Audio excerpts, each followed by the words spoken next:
Let's follow some numbers here. Manitoba schools are getting a 3.5% increase in funding. That's in the 2026-27 school year. It translates to nearly $80 million in new funding, $51 million for operating costs, over $10 million in grants to support divisions to help pay for teachers' salaries. So the Manitoba School Boards Association says it's a small step in the right direction.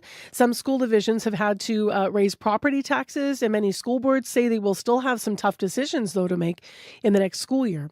Alan Campbell's here to help us understand everything. President of the Manitoba School Board Association. He's also on the Interlake School Division Board of Trustees. Good morning. Good morning. So tell me how far this funding will go. Like you said, it's a step in the right direction. It's not a big step, but it's a step in the right direction. Any opportunity that I have as president of MSBA to come to the press and talk about an increase in funding of any size is good news. But when you talk about the needs of public education in Manitoba and balancing the provincial funding with the only other revenue source, which is education taxpayer money, property taxpayer money, we at school boards will have difficult conversations to continue to sustain that revenue following yesterday's announcement. And outline to us why, because the Education Minister, Tracy Schmidt, says that this funding increase overall is above the rate of inflation. MTS, Manitoba Teachers Society, though, looks at inflation more like year over year, month to month, not the average of the yearly inflation.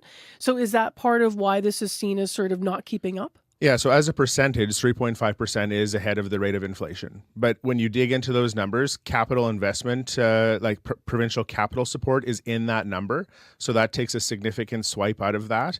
And then also, like you mentioned, the cost of harmonizing teacher salaries. So it's about a $22 million cost province-wide for all school divisions to get their teachers onto the same salary grid under the new provincial teacher contract. The province yesterday announced $11 million to cover that $22 million price tag. And our contention is that it's a provincially mandated structure and they should be funding it in full.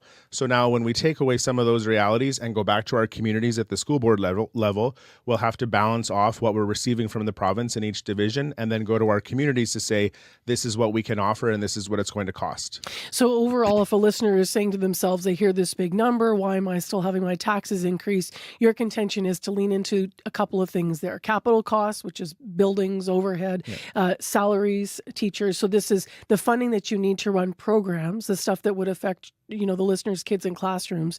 That is not necessarily increased enough in your view. Correct. And when you consider that over 80% of the cost for every school division in this province is staff salaries and benefits, and you consider that typical wage increases in the current contract for teachers and non-teaching employees will be in the realm of 2 to 3% for this year alone, the fact that the average school division is going to receive an increase of less than 3%, in some cases closer to 1%, then when you go from last year's number up by 1%, costs increasing by more than 2 or 3 or 4% for staff and non-staff related expenditures, there's a gap.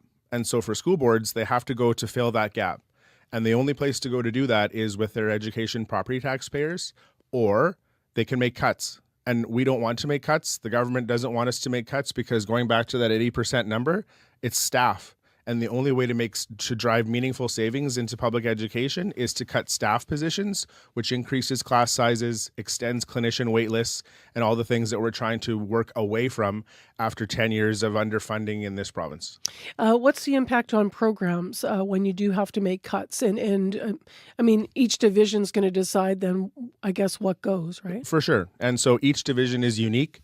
If you're a school division that has rapidly growing enrollment, you're already battling with class size concerns, trying to keep that number, closer to 20 than 30, which is a very difficult thing to do. When you talk about supports for students with additional needs, school boards have offered the harsh reality that for decades, the province has not met the mark when it comes to supporting school divisions to support students with additional needs. And so school boards go to their local taxpayer to say, we're getting this much from the province, it doesn't meet it, and so we need to supplement that with locally derived funding.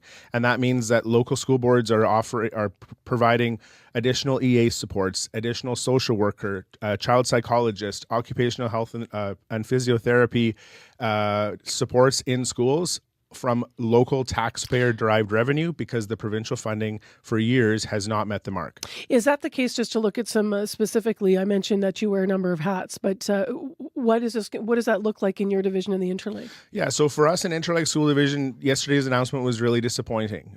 For the second year in a row, we'll be among the lowest school divisions, or we'll be among the lowest increases for any school division in the province, which doesn't equate for us because our enrollment is stable. It has been stable for a decade, and our costs continue to rise. You can't educate 3,000 students in 2026 for the same amount that you educated 3,000 students in 2016.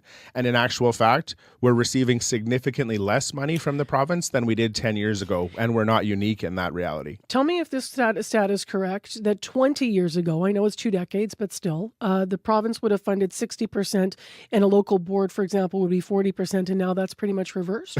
Yeah, so I was writing that exact stat down yesterday. So 20 years ago, Interlake School Division and many other school divisions were 60-40. The province funded 60%. The local taxpayer funded 40%. Interlake School Division will release a budget in the coming weeks with the exact opposite.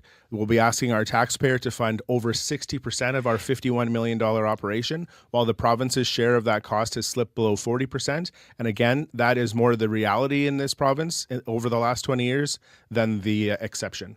What do you think that the Manitoba government should do and should consider to have more stable funding overall moving ahead? And what should that percentage look like, for example? Yeah, well, one of the things that's been really disappointing for school boards is the fact that the government has stopped the conversation on reviewing the education funding model. We know that under the Stephenson government, after they stopped trying to eliminate school boards under the Pallister government, the Stephenson government came along and said we need to review the education funding model in this province. And in the election, the NDP talked about continuing that conversation.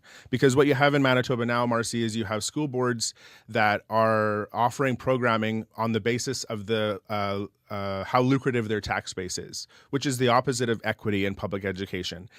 If your school division has a large cottage country or a strong commercial base, it shouldn't be able to offer better programming than the next door school division that may not have that tax base.